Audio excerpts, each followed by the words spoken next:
هرونيفر. الحرف التاني معانا النهارده هو حرف بيتنطق ب، بيترسم على شكل الرجل، رجل انسان. تمام. الحرف ده الترانسليتريشن بتاعه بيتكتب ب خفيفه، واللي هو بيمثل حرف الب في اللغه العربيه. طيب الحرف ده لو عايزين نكتبه بخط فيلو، الخط الحديث للميدونيتر، هيترسم ازاي؟ هنرسم الب بتاعنا عادي جدا، وبعد كده هنروح عاملين بيها شكل الرجل. هما الاتنين شبه بعض جدا، مجرد هنحط نقطة تحت الرجل.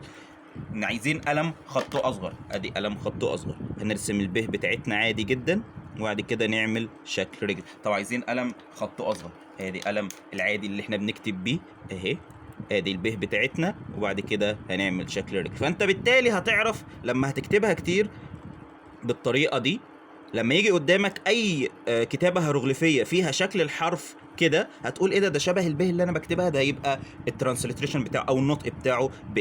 طيب فاكرين طبعا حرف الالف اللي احنا لسه كنا كاتبينه من في الحلقه اللي فاتت؟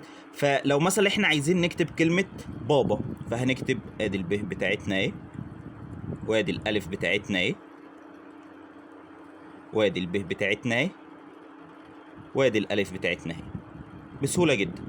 طب عايزين نكتب كلمه باب، هتبقى اهي، ادي الب، وادي الالف،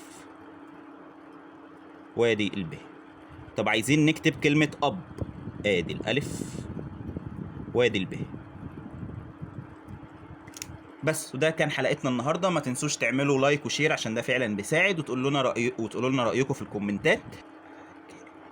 اياو ما كي ام حطي.